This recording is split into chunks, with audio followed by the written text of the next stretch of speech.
Welcome to all students. So last lecture we have seen the filter part. Okay. So what is the symbol of filter? असा काहीतरी shape असणार, dotted line आणि solid line. Okay. तर इथे असणार suppose impure म्हणजे जी pure air नाही, impure compressed air, बरोबर आहे.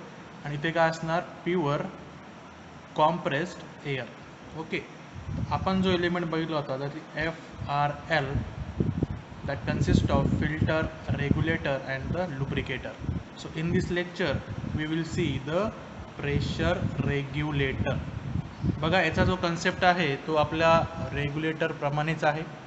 जसं आपण बघितलं की फिल्टर काय करतोय, इट रिमूव्ज द अनवॉन्टेड पार्ट. तर एअरमध्ये अनवॉन्टेड पार्ट काय होतं आपला, जसं सॉलिड पार्टिकल आहे, वेपर्स आहेत, ते रिमूव्ह करण्यासाठी we are using the filter circuit और फिल्टर डिव्हाइस. पुढे फिल्टर केल्यावर त्या एअरचा फ्लो आपण म्हणूया त्या एअरचं प्रेशर मेंटेन करण्यासाठी, काय करण्यासाठी, मेंटेन करण्यासाठी we are using the pressure regulator. बरोबर आहे. तर बघा definition, it is a device which रेग्युलेटचा अर्थ होतो कंट्रोल करणे, मेंटेन करणे, the incoming pressure to the desired air pressure.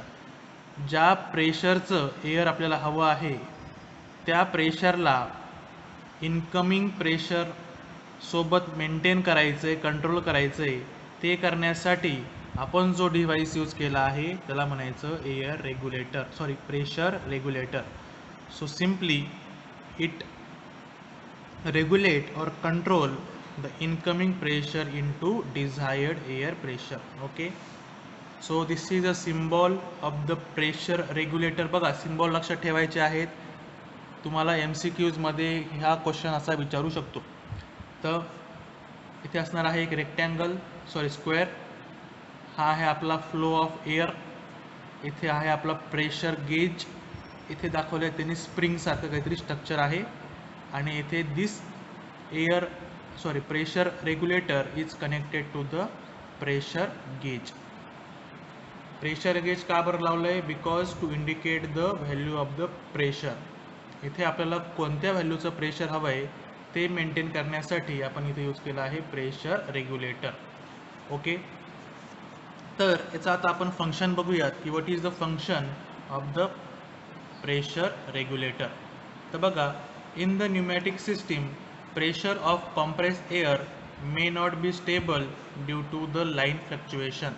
तर इनकमिंग जे प्रेशर आहे रेग्युलेटरला ते कसं आहे, फ्लक्च्युएट होत आहे.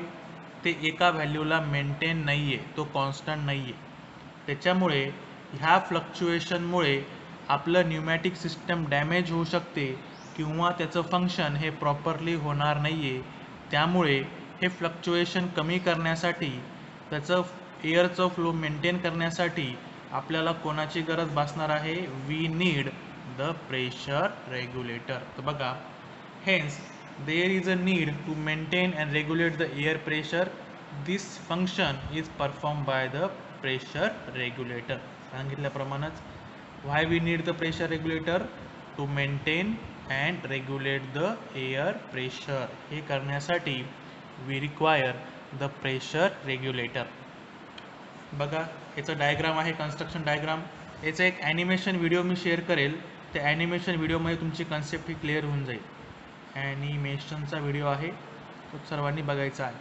त्याच्यामध्ये काय होतं आहे नेमकं बघा, खालून स्टार्ट करूया आपण. येथे आहे ॲडजस्टमेंट स्क्रू. हा स्क्रू एक तर बॉटमला असेल किंवा टॉपला असू शकतो. ह्या स्क्रूच्या साह्यानं आपण त्याचं प्रेशर हे कंट्रोल करू शकतो.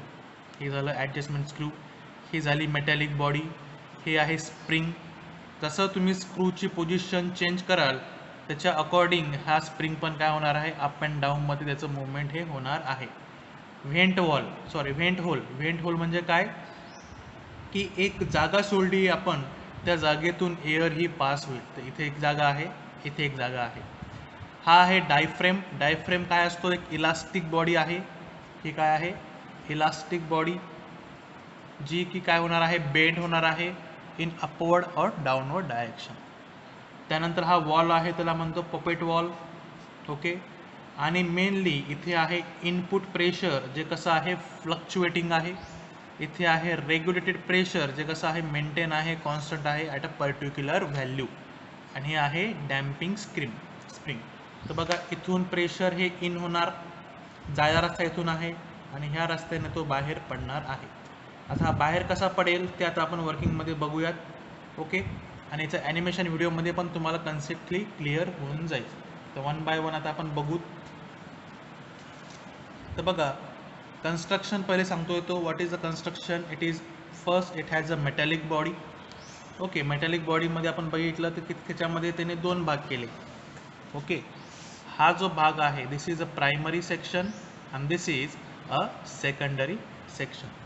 तर इथे आपण त्याला म्हणू शकतो की this P stands for primary और A और oblique S stands for secondary section. Okay. So here metallic body having two opening, primary and secondary, that is in and out. Poppet valve बरोबर आहे. आपण कुठे दिला होता बघा इथे मध्ये हा आहे. हा वॉल कसा होणार आहे? It will move up and down direction depending on the position of the screw. Screw जर मी टाईट केला तर हा पपेट वॉल कुठे जाईल? वर जाईल. आणि इथून एअर ही पास होऊन प्रायमरीपासून पुढे जाणार आहे, सेकंडरीकडे जाणार आहे. तो कोणत्या व्हॅल्यूचा मला प्रेशर आउटपुटला हवं आहे त्यानुसार मी ह्या स्क्रू ॲडजस्ट करणार आहे. जास्त प्रेशर असेल तर इथे गॅप हा जास्त तयार होईल. कमी जर असेल तर गॅप हा कसा होणार आहे? कमी होणार आहे. जास्त गॅप हा कमी. Okay. So here poppet valve is provided at a valve seat to help the pressure regulation. तर मेन प्रेशर रेग्युलेट करायचं काम कोणाचं आहे? Poppet वॉलचं.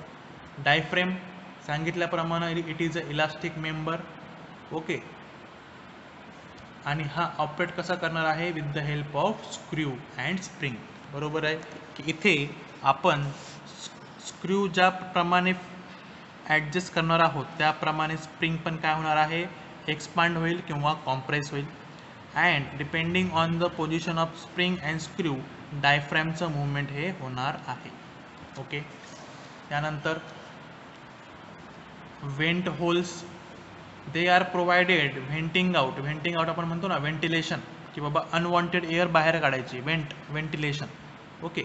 So they are provided for venting out compress air if pressure increases above certain level. जर in case fluctuation खूप जास्त झालं आहे आणि अनवॉन्टेड प्रेशर हे वाढत चालले आहे त्यावेळेस ते एअर बाहेर काढायचं काम, व्हेंट करायचं काम, व्हेंटिलेशन द्यायचं काम कोणाचं आहे? व्हेंट होलचं आहे. त्यानंतर damping spring it helps to stabilize the pressure. आता बघा याचं वर्किंग कसं होणार आहे? The desired pressure is a set with the help of adjusting screw and it will move diaphragm with the upward direction. Suppose मला इथे 5 बारचं pressure हवं आहे आउटपुटला. किती हवं आहे? 5 बारचं. त्याच्या अकॉर्डिंग इथे आपण त्याची पोझिशन सेट करायची आहे स्क्रूची. ओके. त्यानुसार काय होईल की ॲडजस्टंट स्क्रूची पोझिशन सेट झाली की ह्या स्प्रिंगच्या साह्यानं डायफ्रॅम काय होणार आहे? वर होणार आहे. बघा एकदा का डायफ्रॅम वर झाला तर ह्या दोघांमध्ये जे पाथ बंद झालेला आहे तो काय होणार आहे? ओपन होणार आहे. बघा हा पपेट वॉल हा आता कसा होणार आहे? डायफ्रॅम वर गेल्यामुळे पपेट वॉल पण कसं होणार आहे? वर जाणार आहे. म्हणजे इथून इनपुट प्रेशरची एअर जी आहे ती इथून जायला मोकळी झाली आहे, मार्ग मोकळा झाला आहे आणि ती पास होणार प्रायमरीपासून सेकंडरीकडे. तेच जर मला 10 बारचं प्रेशर हवं आहे तर स्क्रू सेट केला. आता पपेट वॉल हा कसा होणार आहे? अजून वर जाणार आहे कारण की आपण स्क्रूची पोझिशन ही जास्त ठेवलेली आहे. डायफ्रॅम पण वर जाईल त्याच्या अकॉर्डिंग पपेट वॉलची पण काय होणार आहे? पोझिशन ही जास्त अपवर्ड होणार आहे. तर त्यामुळे एअर प्रेशराइज एअर ही प्रायमरी सेक्शनपासून सेकंडरी सेक्शनकडे जाणार आहे. तर तेच आहे वर्किंगमध्ये. तर बघा thus it will move.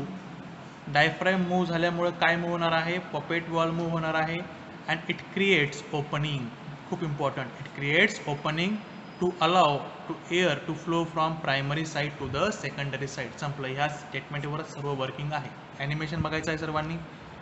Okay, the opening of the wall helps to regulate the pressure of air which depend on the compression of spring by the setting screw.